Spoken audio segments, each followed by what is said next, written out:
Distinguished guests, ladies and gentlemen, colleagues and friends, welcome to a special webinar, Economic Statecraft of the EU and Japan, the case of sanctions against the Russian invasion of Ukraine. The seminar is organized reflecting the current and urgent global situation, and our thoughts and prayers are with casualties of the Russo-Ukraine war. My name is Naonori Kodate. I'm Associate Professor in Social Policy and Social Robotics in National University of Ireland, University College Dublin. And I'm also the founding director of the UCD Center for Japanese Studies. Today's seminar is sponsored by the Embassy of Japan in Ireland and supported by UCD Japan, Experience Japan, the Ireland Japan Association, and the UCD Japanese Society. First, I would like to welcome Ambassador of Japan in Ireland, His Excellency Mr. Mitsuru Kitano, to open this webinar. Thank you very much. Good afternoon and good evening. I thank Professor Kodate and colleagues and friends of UCD Center for Japanese Studies for hosting today's webinar. My special thanks go to Professor Kazuto Suzuki, my old friend, to be today's speaker out of your very, very busy schedule. I know that you are chased by many quarters, including main media, to seek your comment, views on what is happening in Ukraine and the world. I also welcome a number of audiences to be with us and for today's event. Today's topic, economic statecraft, is important, even before what happened in Ukraine last week. However, with Russian aggression in Ukraine and sanctions taken by EU, Japan, US, and other countries, this topic carries a massive importance now. Many people in the world, policymakers, business people, are watching closely. How does it function? What kind of impact and consequences it brings about? These issues matter a lot for the world today and the world tomorrow. I feel privileged to have an occasion to learn these questions from today's seminar. I thank you very much, and I'm very much looking forward to that. Thank you very much for your kind attention. Thank you very much, Ambassador Kitano. Now I would like to introduce today's speaker, Professor Kazuto Suzuki. Professor Suzuki is Professor of Science and Technology Policy at the Graduate School of Public Policy at the University of Tokyo, Japan. And he's also a Senior Fellow of Asia Pacific Initiative, API, the independent policy think tank.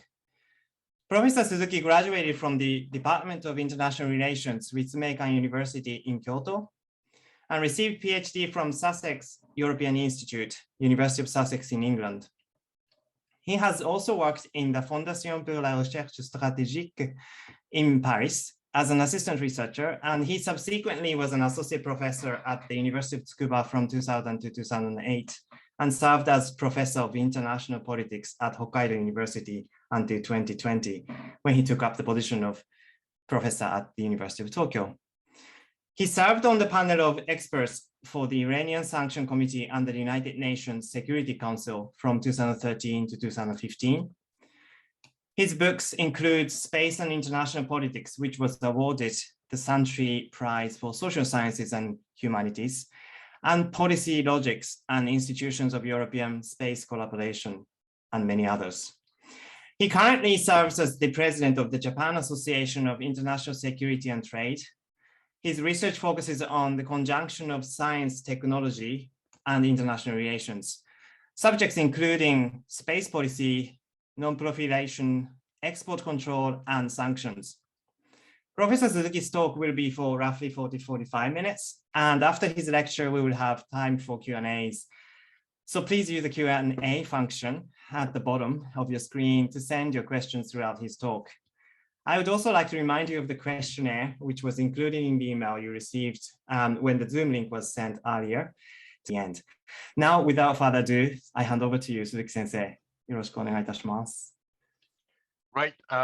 Thank you very much, Kodate Sensei, and thank you very much for University College Dublin. Also, thank you very much for the team from the Center for Japanese Studies, and thank you very much, Ambassador Kitano, for designating me as your friend. Yes, I'm all-time acquaintance of the Ambassador Kitano, but I'm sure that yes, I'm very happy that I'm upgraded to an old friend. And thank you very much for this opportunity.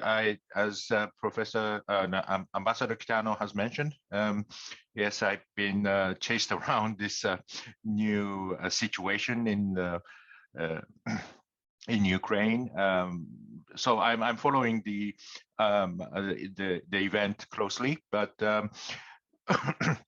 initially I was planning to talk about the economic statecraft of the European Union and also about Japan. So I added the element of the Russian sanctions against Russia, and see if the it's rather sort of a challenge to apply the academic research to the reality. And as Professor Kodate has mentioned, that I was serving as the member of the panel of experts on the sanctions on Iran, so I would have some sort of a tangible knowledge and tangible experience on the application of sanctions in a rather successful sanction campaign against Iran. But of course, this is a quite different situation. Russia is a nuclear country, and it's actually ongoing warfare. There is an ongoing warfare in Ukraine, and how that sanction works and perform against against Russia. So what I'm going to do today is to give you sort of a general academic framework on how to understand the economic statecraft and how does it apply to the sanctions on Russia. And then we'll discuss some of the elements, what Japan is doing in terms of the economic statecraft, and the way in which the Japan is thinking on the using the economy for the international affairs. So if I'll try to make it short so that we'll have enough time for the Q&A. And if you have any questions, please send it to send your question to Q&A functions, Q&A boxes. So I think we'll try to make it as vibrant and interesting and informative as you wish. So let me just start saying that first, what is the economic statecraft? What is sanctions? What does it really mean? And as an academic, I think it is important to understand the historical and structural change.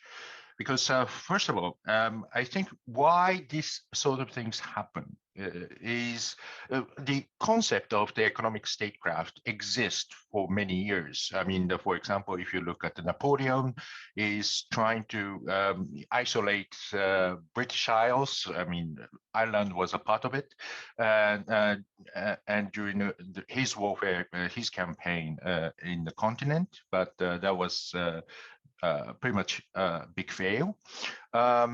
Also, if you look back the history, in 1973, the Arab states tried to use oil as the weapon to change the course of the warfare against Israel. That was a fourth Middle Eastern war. And that was quite successful because the shock of the oil crisis was very harsh, and therefore the countries need to change their courses of the diplomacy, and created the Arab states was successfully achieved its goal. So the economic statecraft existed in the history, but it rarely happens But these days, economic statecraft becomes as a sort of a pretty much a norm. Economic sanctions are everywhere. For example, the sanctions against North Korea, sanctions against Iran, sanctions against Iraq, and currently there are about 16 sanction regime applied under the auspices of the United Nations. So why such frequent and much sort of a frequent use of sanctions in today's world? The first, it was because the globalization. The free trade regime was created after World War II. That was pretty much a free trade or the economic order among the West. The Western countries sharing the sort of similar values and norms, and they are not fighting each other. So the free trade and the globalization was basically happens among the Western countries. So we call it the liberal international order. And that was supported by the United States, or hegemonic power of the United States. But the problem was that the post-Cold War, after the end of the collapse of Soviet Union, the liberal international order expanded towards the non-Western countries, which means, well, West in this case includes Japan, so it's not the geographical West, but it's a concept of the countries with a democracy and free market economy. But when the China and Russia and many other countries are included in this liberal international order, then the things are getting more complicated, because on the one hand there are potential for the political and diplomatic and the military and ideological conflict between those countries which doesn't share the values and norms, or doesn't share the sort of common understanding of what is the international order. But at the same time, the economy is deeply integrated. So on the one hand, you have the interdependence of economy, and on the other hand, you have the state-to-state conflicts. And how do you manage this? And that's where this economic statecraft comes in. And also, because of the decline of the US hegemony, the United States, particularly during the Trump administration, but it's inherited by the Biden administration, that using those economic leverage as a tool for solving the international crisis or international conflicts, this becomes more of the norm of today.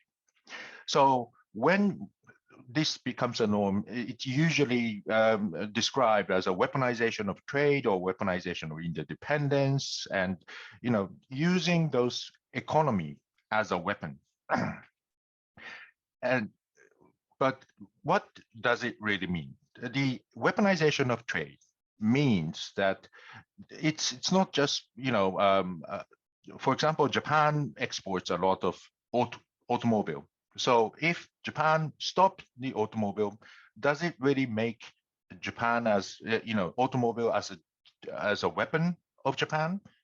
And the answer is no, because even though Japanese car is popular and well accepted, and I think there is a commercial competitiveness in the market, but there are always the alternatives, the European cars, American cars, etc. So the key concept or key point of making the trade weaponized is the concept of dependency. If someone is depending on a certain product of the certain countries, for example, the oil from the Arab states, then it creates the vulnerability.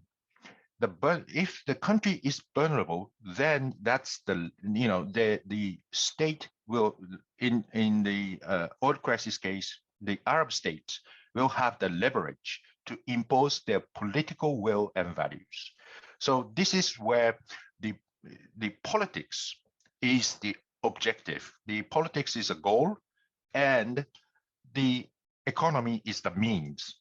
And the dependency, if one country is depending too much on a certain country, then this country will have the leverage to move and impose the political will and values to other countries. Also, the market gravity is another key concept of understanding this leverage, because if the state is big, like United States, European Union, Japan, China, they use this power of as a market. Everyone wants to join in the market. Everyone wants to sell their goods in United States, EU, China, and these size of market makes a difference, because the size of market creates the power to impose their political will and values. And also the size of market creates the situation where you impose the standards. For example, if you don't meet this standard, you will not be allowed to come into my market.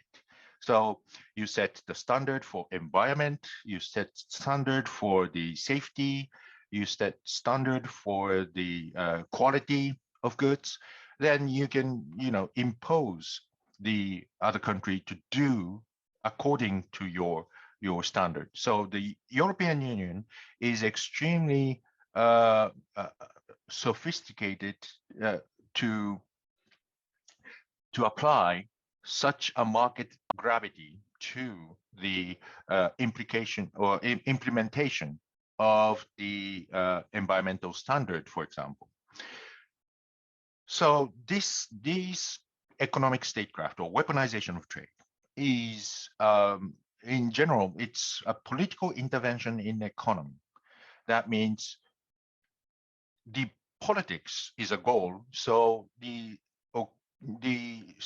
economy is, the economic benefit should be sacrificed, because if you want to do the trade with other country, but the politics says you shall not trade with this certain country, so that you lose the opportunity to make a business out of these countries. For example, what's happening in Russia, the European Union is imposing a lot of restrictions in terms of the finance, in terms of the investment and trade. So you lose the opportunity to do business with Russia, but it is for the benefit of the political objective to achieve its goal, to change to end the war in Ukraine. So in this case, the application of the sanctions against Russia, it is well conceived that government, business, and society understood that this is necessary, and this is a better choice than, let's say, military intervention, and this will be the measure. This will be the ways to impose pressure on Russia and President Putin, so that they would stop the military atrocity in Ukraine. And there is a consensus among the government, business, and society. So in this case, there is a legitimacy of applying the sanctions or economic statecraft to Russia. But some cases, it is not always there is not always the consensus. For example, the 2018, when President Trump has left the Iran nuclear deal and start the unilateral application of the sanctions against Iran, there are a lot of companies which lost the businesses, particularly the European businesses. European companies lost business in Iran without much coordination with the United States, and therefore this action was considered illegitimate. It's not really accepted well. There was no consensus. So in this case, the sanctions regime is rather hard to maintain and sustainable. But again, the sanctions, there are many ways of putting the sanctions and exercise the economic statecraft. So the sanctions against Iran was finally making to achieve certain agreement with Iran, which is currently negotiated in Vienna. But anyway, so the legitimacy is one of the keys to be successful of exercising the economic statecraft. So when we talk about the economic statecraft, there are various modes of the economic statecraft. First, it's the economic sanctions. This is to there are two variations of the economic sanctions. One is the UN sanctions.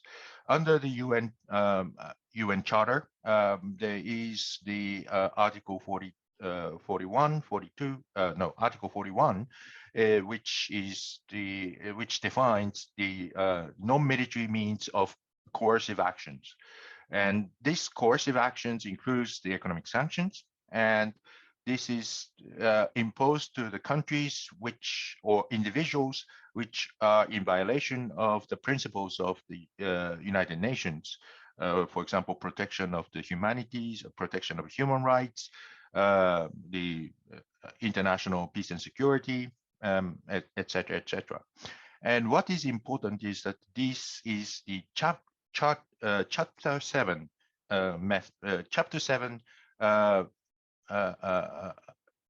Chapter 7 clause, which means it is decided by the Security Council, and the Security Council has the power to impose economic sanctions, and it has a legally binding power for all the member states of the United Nations to comply with the sanctions regime. So in that sense, there will be no loopholes. There will be, the target countries, in this case, Russia, will be isolated entirely from the international economic community. But because Russia is the permanent member of the Security Council, and which has a veto, there will not be, I think there will never be the sanctions against Russia by United Nations. So if there is no options of adopting the sanctions against Russia by United Nations, then it has to be the unilateral sanctions, which means that states are unilaterally imposing the sanctions. These cases, it's really hard to make sanction working if it's unilateral, unless there are certain monopoly of the power. For example, in 1973, the oil crisis case, the Arab state had more or less a monopoly of the exports of the crude oil, so that even though it was a unilateral sanctions, it has the power to change the courses of the policies of United States, Japan, and Europe. But if Europe alone tried to impose sanctions, for example, the case in Russia after the 2014, the occupation of the Crimea, this sanctions was not really functioning well, because there was too much loopholes. Other countries, including China, is supporting Russia because China is not a party of the sanctions, and they are free to do trade with Russia, because there is no UN sanctions which binds the actions of China. And the European decision will not, or American decision will not bind the actions of China, and therefore there is a big loophole in this sanctions regime. But in this case, against the warfare against Ukraine, this economic sanctions is now working well because it's not just unilateral sanctions, but it has a legitimacy.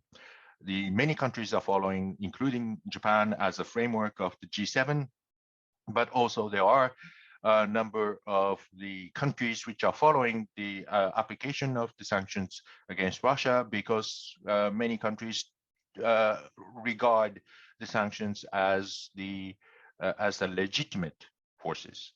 So so unilateral sanctions can work when there are a number of countries are following the unilateral actions, as well as if the country has the monopoly of power or monopoly of trade, so that it can be weaponized.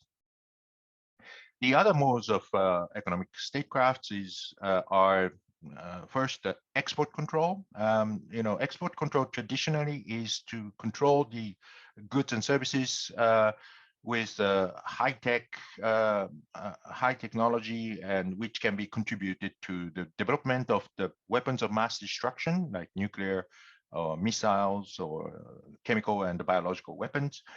And there are a number of the international regimes that is applied, and many states in Europe, as well as Japan and the United States, are forming those sanctions, the export control regime, to control the high-tech goods. And these are considered to be legitimate purposes. So because, preventing the transfer of technology to the terrorists and other countries like North Korea to develop their nuclear weapons. Unfortunately, in case of North Korea, that was not really functioning well. But the whole concept of the prevention of the transfer of technology is also considered as an economic statecraft. The third case is an economic coercion, and this is pretty much the unilateral, but it has a more explicit means of implementing the sanctions or implementing or using the economy as a leverage against the other country. And this is particularly more obvious today that China is using this method of economic statecraft quite often. For example, China is cutting off the trade from, let's say, the export of salmons from Norway because of the Nobel Peace Prize, or preventing the pineapples from Taiwan because of the pressure on Taiwan, or denying the coal and agricultural goods from Australia. Because the Australia demands for the investigation of the Wuhan Biological Institute for the responsibility of China of spreading the coronavirus, the COVID-19. So China is using this economic coercion as a means to exercise its power against the other countries, particularly the smaller economies. But also China has done it in 2010 against Japan, when there was a trouble in around the Senkaku Islands. China demanded to release the captain of the fishing vessels, which was operating around the Senkaku Islands and actually attacking the Japanese Coast Guard vessels, and therefore it was the captain was arrested. But China demanded to release the captain, and in order to do so, China stopped the export of the rare earth metal or rare earth minerals. And this was putting a pressure on Japan, because Japan depends heavily on the rare earth mineral to China. So that was, again, using this leverage as because there was a vulnerability for Japan, And this 2010 incident was a sort of a clear, textbook case of the economic coercion. And finally, this is another very interesting aspect of the economic statecraft, which is the economic assistance or economic aid. The Belt and Road Initiative is a typical case of the economic statecraft using the economic investment or economic aid to the countries which are in need for the investment. And usually, these investment associated with some as a political objective. So states like China is using aid as a tool and weapon to change the course of the diplomacy, and in particular, China is aggressively trying to invest in the countries which has the diplomatic relationship with Taiwan. Countries like Paraguay, countries in the South Pacific, and many countries in Africa. These countries are changing their course and cutting off the diplomatic relationship with Taiwan, and then shift the relationship to China because of this one China policy. China is using the economic aid as the weapon to change the course of the diplomatic relationship with Taiwan. And in certain cases, the official development assistance, or even the EU, United States, Japan, using these official development assistance with conditionality. And the conditionality means that, if you want to have these ODA, then you need to do reform of this economy, introducing the more democratic institutions. These are also considered as economic statecraft. And the European Union uses this conditionality quite often, when in the context of the Euro-Africa relationship, and also some development assistance in the other developing countries. So the economic assistance and aid are also considered as an economic statecraft. So EU has a very big potential for the economic statecraft.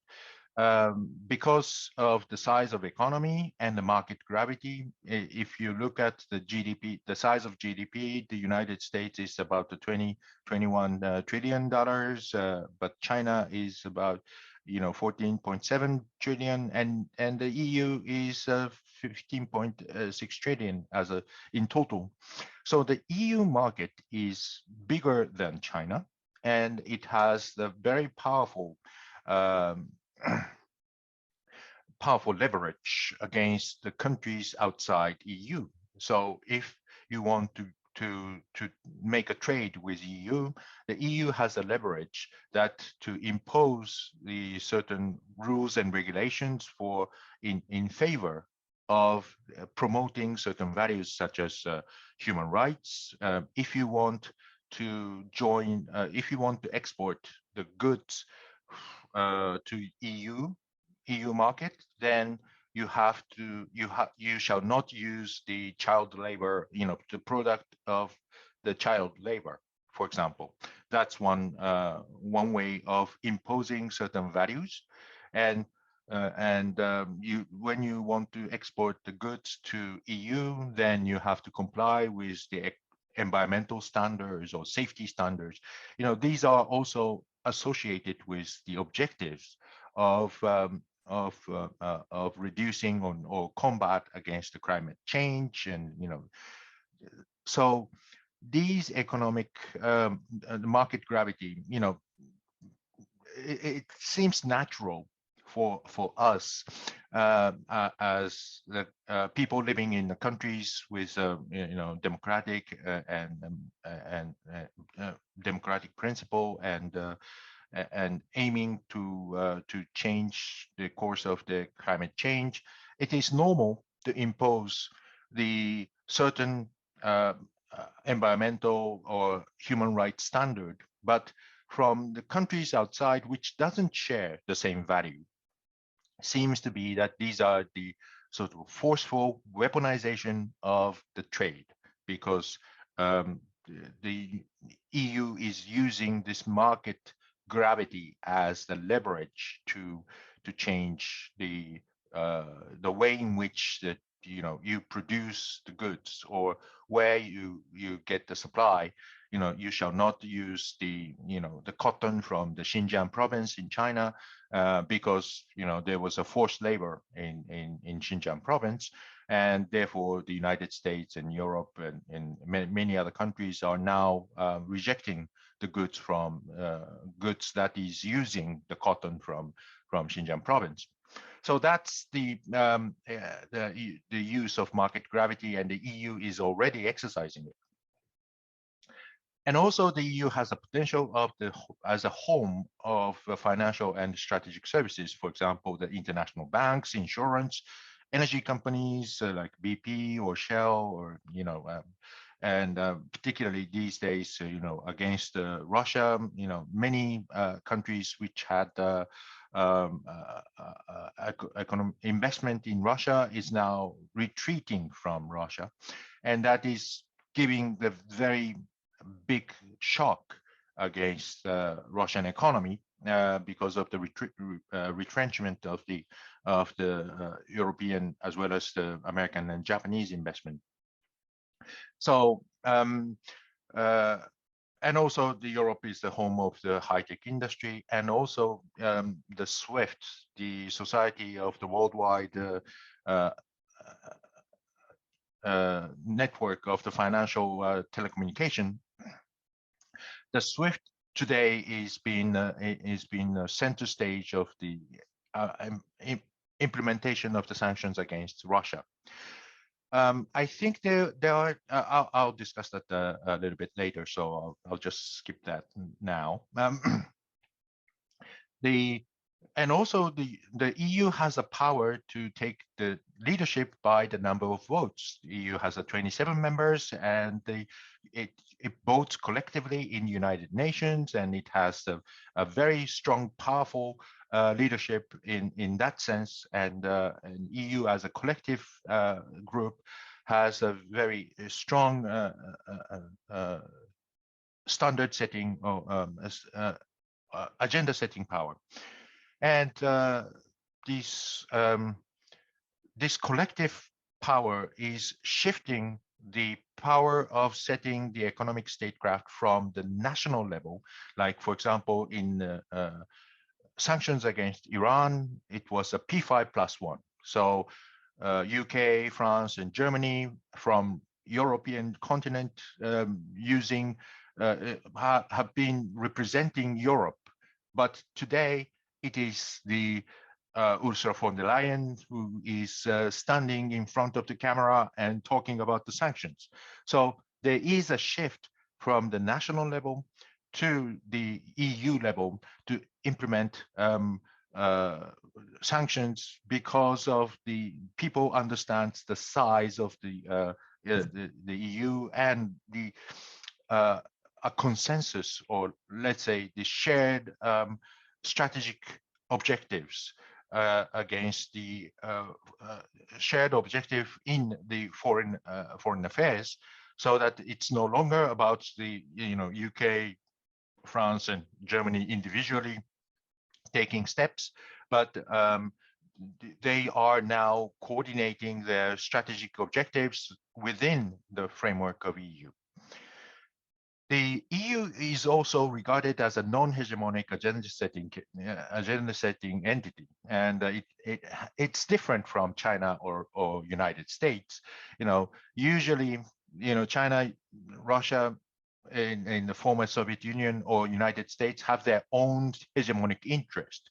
So people are quite, skeptical and, wary about, what US, China, or Soviet Union will do for them. But from the international perspective, the EU has the legitimacy, EU has a diplomatic skill, and it has a historical network with the former colonial relationship, and it has a multilateral nature. EU already has the multinational negotiation within EU, so that the outcome as the policy of EU usually gone through and filtered through the debate among the EU member states. So Ireland, including Ireland, in this debate, that the discourses coming out from EU is more or less neutral, more or less objective than what's happening in what's coming out of China or Russia or US. So it sounds more legitimate, and it also have the sort of values which are easily compatible with the values of international community. So that's the strength of EU as the sort of a minilateral, unique entity. As I don't know whether I shall call it the EU as an international organization, but EU has this unique capability of developing the sort of a consensual values throughout its negotiation among member states. So economic sanctions. Let me just state that these sanctions against Russia is a very interesting case. The sanctions against Russia is a very exceptional, because traditionally the sanctions are against the smaller economies like Iraq, North Korea, and Iran, and many African countries like Democratic Republic of Congo, etc. But these are done because the economic sanctions have the damage on our side as well. If you impose the sanctions, you try to inflict the economic damage and pain against the target, but also that means you also have to accept certain economic damage, because, as I said, the economic sanctions or economic statecraft is a political intervention in sacrifice of the economy. So you stop the businesses against the target, and that means that you lose the business opportunities.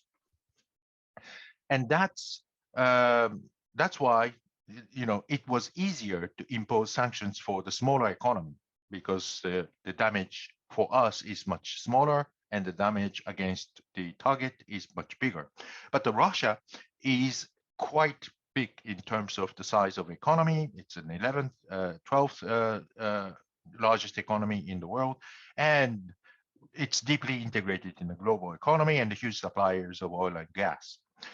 So the discussion about the implementation of the unilateral sanctions, again, this sanctions against Russia is a unilateral, and there's a lot of loopholes, but it needs to bind the third countries such as China, not as being as a loophole. And the US sanctions is very unique, because the US sanctions have much more powerful to bind the activities of the third-party countries like China. But I'm not going into that. But the togetherness of the G7 working closely with the United States and Europe makes the more powerful unilateral sanctions. And United States has its own power to bind the activities of China, but also the EU has a binding power, which is the SWIFT. And the SWIFT is pretty unique. It has the headquarters in Brussels, so it is under the jurisdiction of the EU and Belgium. And the EU can impose sanctions or impose the certain objective by using the SWIFT against as a tools of sanctions. Although SWIFT itself is just a collection, or it's an association of the banks, and it is the messaging services of the transfer of funds among banks. So it's like a Gmail of the of banks. It uses the email, the platform, and it sends a message that bank A is sending a certain amount of money to the account in the bank B. So that's what SWIFT does. And if you cut off from SWIFT, then you will not be able to transfer, or you'll be able to transfer the funding, but you will not be able to transfer the message. So if you cannot transfer the message, then you have the problem of shifting the money. So effectively, it's very difficult to transfer of money. However, there's an old-fashioned communication like fax or telex that can send a message. So you still can do the transfer of funding actually, but the amount of money and amount of the traffic of the transactions is very, very limited. So EU has the power to cut off the banks in Russia from the international transaction of the exchange of funding. So that's the very big power. And also the EU has the power of market gravity. So you can cut off the Russian businesses and particularly the energy supply. But again, this will have a huge repercussion to the European economy if we cut off the supply of the Russian gas to Europe, particularly the Germany will have difficulties because the 50–60% of the gas is depending on the imports from Russia. So if they cut off, then there'll be no heating, there'll be no power generations, etc. So that has been one of the big issue for implementing the economic statecraft, and it needs to make a balance between the economic sanctions and effectiveness of the economic sanctions, and also protecting the economy in Europe.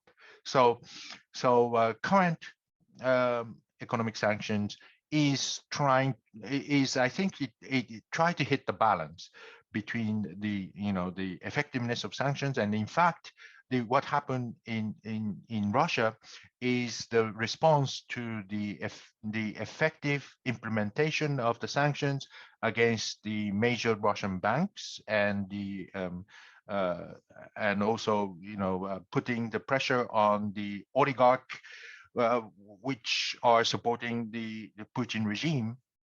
And now there is a confusion and the stress in the Russian economy and the society, so that it may turn out to be the pressure on the President Putin to change the course of actions. So far, it seems that the President Putin is very resilient to such a pressure, but I think if this goes on, then the cost of warfare is going to raise for many years. So I think even Putin has a sort of a dominant power in the political sphere. His action is not going to be sustainable if we keep applying the economic sanctions against Russia, and then the putting a pressure on them. So to have so this is the way to have the effective economic statecraft against Russia. So mobilizing the social forces of the target is important. And from my experience, I was a member of a panel of experts on sanctions on Iran until 2015, until the very end of the first nuclear deal was concluded. And I think that I witnessed the change of the society, that the sanctions pushed the political agenda and changed the president from the Ahmadinejad to the Rouhani, and that changed the whole picture of the political negotiation and diplomacy and the nuclear situation in Iran.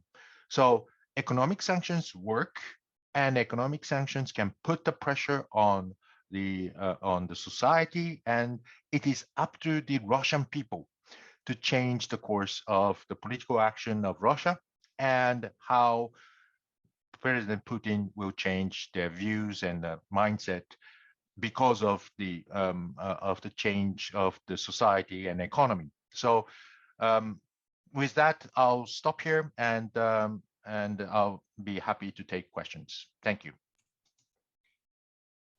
Thank you very much, Professor Suzuki. Very comprehensive and very accessible as well. There are a few questions, but actually I'd like to start by asking my own question, if that's okay. I guess the basis of economic statecraft is sort of deepening international economic cooperation and interdependence. But over the last decade or so, I think a multilateral framework has been undermined by the changing environment, particularly by political shifts globally and also domestically, like a national level. For example, the rise of inward-looking populist politics and the lack of, I guess, international stage, the lack of hegemon or the weakened hegemon. And then also the rise of obviously China and the new powers. And so the liberal international order is being challenged. Do you think the basis for economic statecraft has to be sort of revised accordingly? Yes and no. I think it is true that the liberal international order, or the orderly way of expanding the interdependence, is in jeopardy. But the interdependence is still there. I mean, for example, the President Trump was trying to impose many, tariffs and trying to cut off or decouple the economy between the United States and China. But what happened is that even, the President Trump's effort, the trade deficit against China by US is increasing, which means that the US economy is far more dependent on China. So the interdependency goes on with or without WTO, with or without President Trump or economic or such populist protectionist methods. And I think it's already taken off the of such level. So liberal international order is in jeopardy, but it's largely because of the lack of the US commitment to the liberal international order. But I think it is also true that you can't really stop interdependence. The interdependence is there, and interdependence is actually expanding. And therefore, I think this there is a seduction for the states to impose this economic statecraft because of the lack of or weak institutional pressure on such activities. For example, all these economic statecraft is basically against the principle of WTO. If you go into the WTO dispute settlement mechanism, then many of these actions are considered to be against the principles of the WTO, namely the Article 1 and 11 of the GATT. But people doesn't care because of the weakness and malfunctioning of the WTO. Thank you very much. So the first question coming from Mr. Paul Murphy, thank you very much. Would you agree that financial sanctions are by far the most effective economic sanctions, and that these depend on the central role of the dollar in the international system? But this means there is a strong incentive to substitute mechanisms which avoid using the dollar, and that in this sense, the central role of the dollar is a wasting asset. Mhm. Yeah, that's a great question. I think, yes, financial sanction is the most powerful sanctions because it includes, but because the financial market is more integrated than the trade market. Financial market under the this dominance of dollar, I think the United States have the very strong leverage against the Russia or any other countries, including the Iran, North Korea, etc. But North Korea is a good example to leave from the dollar-based market because it has more dependence on China, so it's more renminbi or Chinese yuan economy, and so the effectiveness of the U.S. dollar sanctions is pretty much limited to implement or to change the courses of the policies of North Korea. But it is possible for the size of economy like North Korea, but still the dollar is the center of the international currency, and it is very difficult to substitute such a scale because usually the dollar trade is the norms, and once the institution is set, it is difficult to change because the cost of change is much bigger than dependence on the US.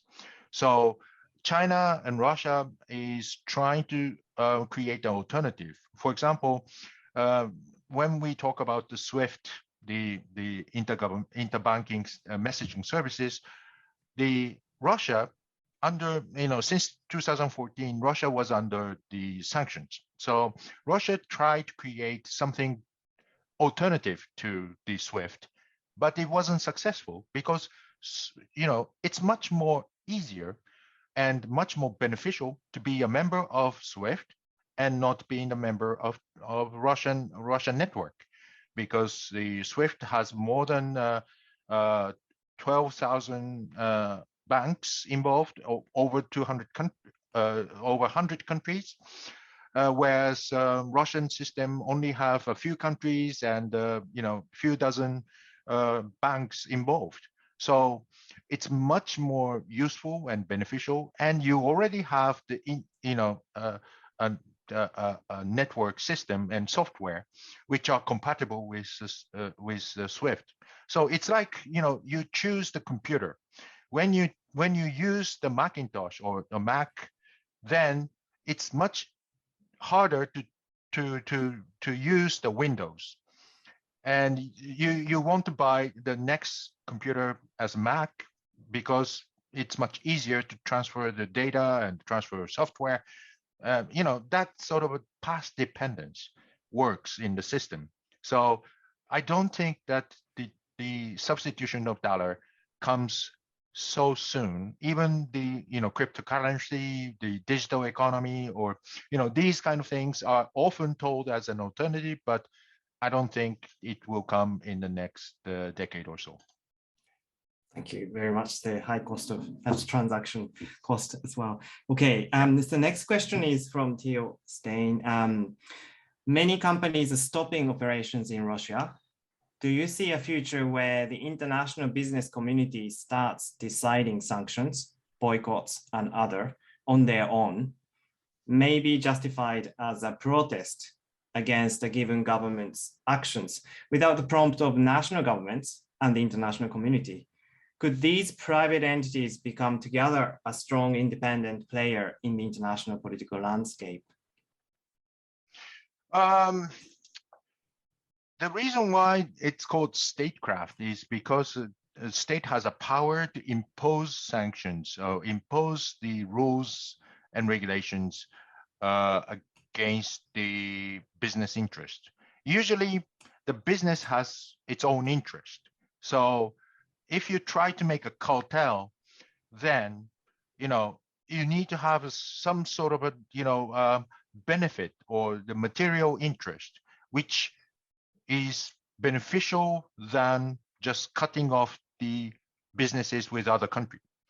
So cartel is beneficial because there is a monopoly or oligopoly of the services, and when you do, I'm not trying to do the sort of a lecture on economics from economics 101, but if you have the monopoly position, the power of the monopoly company can you also the power of exercising this monopoly power as a statecraft. But if there is a sort of a competitive environment in the market, that's more difficult to impose sanctions again or use these economic advantages as the leverage to impose certain values and political will. And I don't think, for example, I think the something closer to the economic statecraft is the ESG investment, the ethics, social green, these consideration of the ethical investment, socially appropriate investment, the green investment, these are the new trend. And that is shaping the behavior of companies. But it's not really, and it imposes certain values of the management of the companies, but it's not really used as a sort of a weapons to solve the international crisis. So I think it depends on what you mean by protest, but I think, the investors may have the power to change the course of actions of the companies by imposing certain values to the management. Thank you very much. The third question comes from Asta Dupuy. The EU launched a case at the WTO against China over its discriminatory trade practices against Lithuania and the EU's single market. It can take years for the WTO to review the case. How effective the action to file a case with WTO is? Well, I think it's a question of, making this case as a legitimate complaint because of the lack. During the Trump administration, the United States refused to name the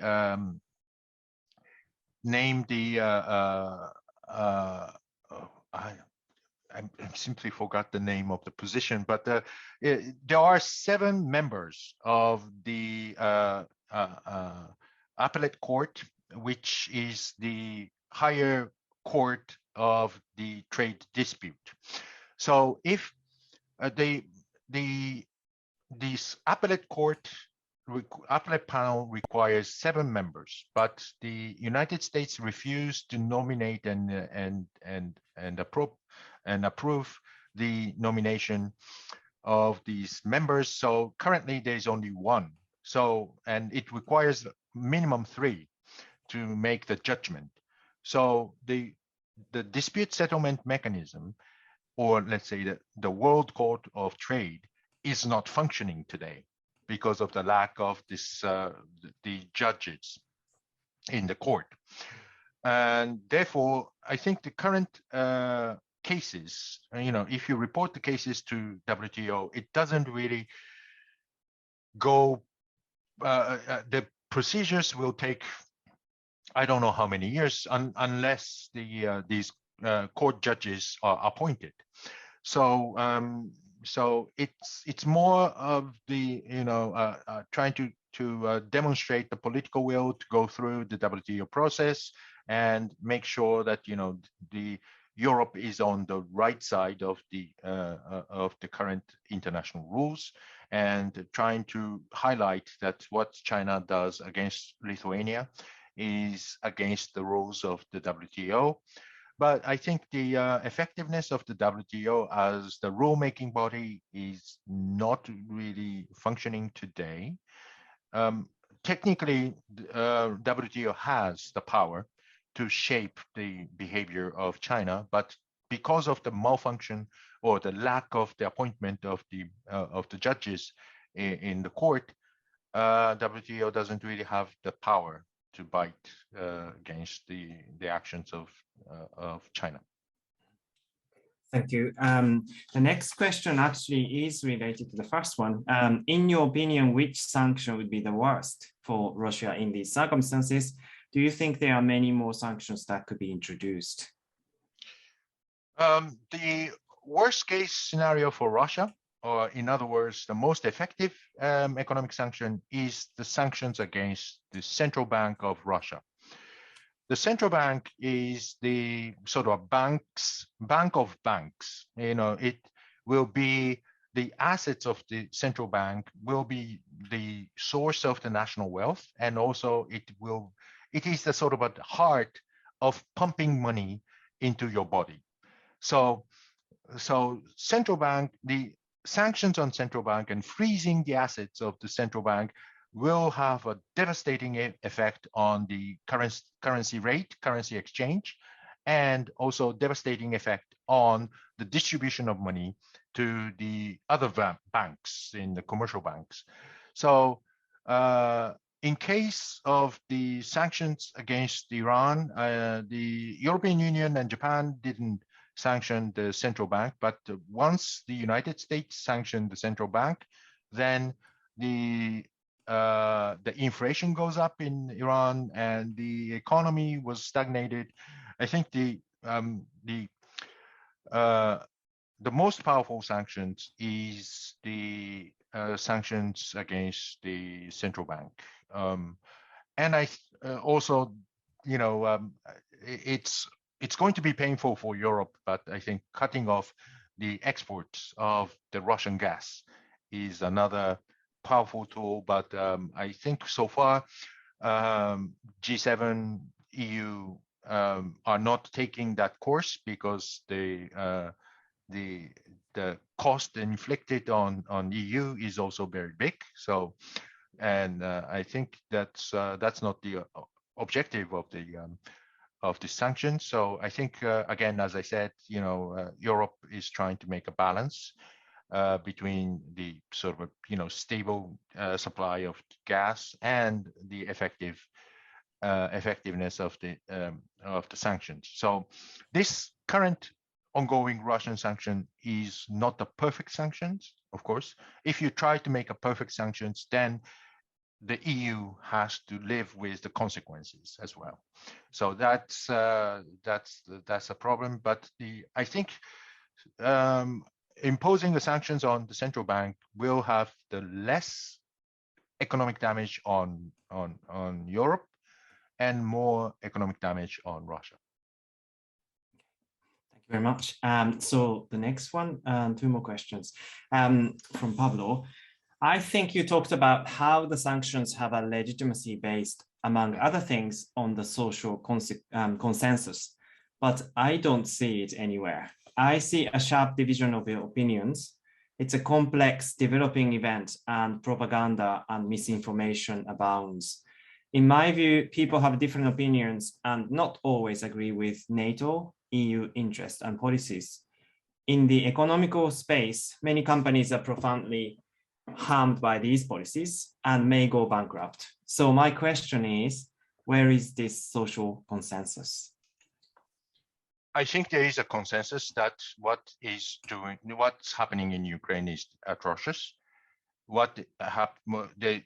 Russia is violating international rules. There's no doubt about it. And I think there is a perfect legitimacy to impose sanctions on Russia. Thank you. And the next one is, Professor, you mentioned that sanctions always have a backlash effect, i.e. also hit those imposing them. In the case of EU sanctions against Ukraine, isn't it also important to consider that some member states will face a more severe impact than others, and how that will affect the decision-making process? Well, that's a good question. I think this is one of the reasons why I mentioned about the shift from the national level sanctions to the EU level sanctions. And I think this is also true to have the coordination among the G7 members. I think these are also very important that because of the difference of the interest, if a country is imposing sanctions on the basis of their economic dependence, the more dependent countries, for example, in this case, Germany, will have more backlash of the or unintended or unwilling consequences of the economic sanctions. So I think one of the reasons why the European Union, particularly Germany, has emphasized the importance of the coordination of sanctions is because if United States is imposing sanctions unilaterally against Russia, then there'll be an economic consequence on Germany. So I think it is reasonable to set the standard among the G7 countries or any countries which have the capabilities of imposing the unilateral sanctions, and to make sure that it is not going to have the sort of a negative effect on the economy, or try to minimize the negative effect on the European or US, Japan economy, but try to maximize the impact of the sanctions. So I think this is the basic way in which the sanction coordination happens, and I think the question is right that there are differences of the member states, different interests against Russia, but I think in this case the Germany is the key player because it has the most.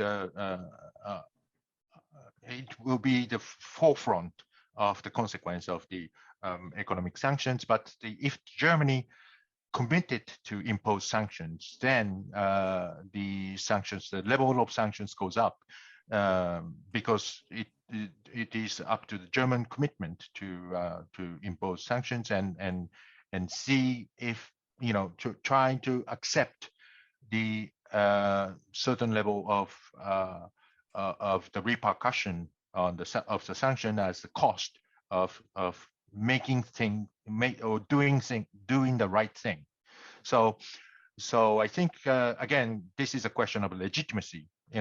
German people will suffer from the consequence of the economic sanctions, but the German people says it's okay to do so because what happened in Ukraine, the people living in Ukraine is suffering much more harder time, and I think putting the sanctions and surviving these consequences of the sanctions is worth it because it will support the people in Ukraine.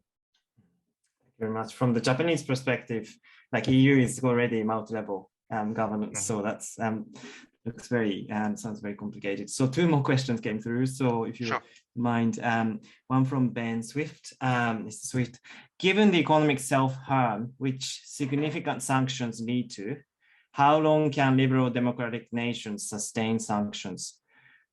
For instance, in the EU case, if the restriction of oil and gas exports leads to an increase in energy prices, this might lead to resentment among populations who can express this democratically. What consequences does this have for this practice, the practice of statecraft by liberal democratic nations? Again, that's a good question, but again, I would come back to the question of legitimacy. If people think that this is worth it, and if this thing is the right thing to do, then okay, we have to pay a higher price for the electricity, higher price for gas, but we need to do it because people in Ukraine is killed and living in a very hard condition. And if you think that this is worth it, then you can keep up with it. So I think sustainability of the sanctions or economic statecraft depends on how much pain that you can accept, and if you impose sanctions on a smaller economy like North Korea, because most of countries most of the European countries doesn't have the sort of a serious economic relationship with North Korea. So there will be no harm. So it's easy to impose sanctions. But in case of Russia, this is unique because of the too deeply integrated in international economy, particularly the European economy. So it's up to the European people. If European people cannot suffer, and if European people think that, oh my God, my electricity bill is too high and I can't live with it, and I don't care about what happened in Ukraine, I don't care about what Putin does, I just want to have much cheaper bill, then you can go for it. And that's that's up to you. That's up to the European people. That's up to the European people to decide. And if you think that that is the right thing to do, do so. But there is no way to stop them. It's a democratic country. Your life is your economy is more important. Sometimes your economy is more important than what happened in Ukraine. But it's your choice. It's a democratic choice. And as long as you are a democracy, live with it. There will be. I think that it is right thing to have debate. But at this moment, I think there is a consensus and there is a legitimacy for imposing sanctions, which may inflict some economic damage. And the next question is actually about ethics. I think ethical side you mentioned in your talk, coming from Wolfgang Marx, Dr. Marx. Sanctions always hit the poor and disadvantaged in the sanctioned country first, while those in power can shield themselves from them much longer. There are attempts to mitigate that through personal sanctions against oligarchs, etc. But there still is an ethical question around the concept of economic sanctions in general. What is your view of those ethics? That's another great question, and it is always the dilemma and the problem associated with the economic statecraft. I think the highlight of this problem comes in the 1990s sanctions against Iraq, and we have seen the sanctions on Iraq was a total sanctions. There are virtually no business allowed with Iraq, and therefore there was a suffering of the poor, and ordinary people were the most suffered, and only the powerful people, including Saddam Hussein, was the beneficiary of the sanctions, because they have this sort of a back channel of the secret trades and the illicit trade. So since then, the sanctions become more of an art. My friend Richard Nephew has wrote a book called The Art of Sanctions. So perhaps I recommend you to read it. Sanctions are now becoming as an art to target the certain entities which have more direct effect on the policy making. So in this case against Russia, there are the targets are carefully crafted to have more impact on the economy, and also to have the decision making in the policy surroundings around Putin. So the sanctions are targeting the oligarchs who are supporting the Putin regime, and also sanctions are targeting the international actions of the commercial banks of Russia, which means that the Russian people still be able to use ruble, and it will have the economy in Russia still works, but it has the there is a consequence of the devaluation of rubles and difficulties for the Russian people to buy things from outside. And of course, these are harming the people, and it will hit the poor more than the rich. But that's unfortunately the consequence of the economic statecraft, and I think this is perhaps one of the things that you can't escape from imposing sanctions. But again, these mobilization of social forces is one of the objectives of the economic sanctions. Therefore, it needs to have some pain in the Russian economy, and it needs to have some pain in the Russian people, and this will mobilize the power to put pressure on Putin to change courses. And as soon as Putin decided to change its policy against Ukraine, then there will be more, there will be a benefit of lifting the sanctions and going back to normal life. So if I think, yes, I know it's sort of a cruel way to change the course of policies, and I know that there are innocent people who are suffering from the economic difficulties. But again, if you consider what happened in Ukraine, the people in Ukraine is suffering. Those innocent people in Ukraine is also suffering. And what can we do? That's the question that we need to ask all the time. Okay, thank you very much. There are a few other questions, but I'm conscious of time, and especially time in your local time. It's almost coming to midnight for you. And so thank you so much for giving us your time so generously and answering all these questions. And it really shows how much interest is out there.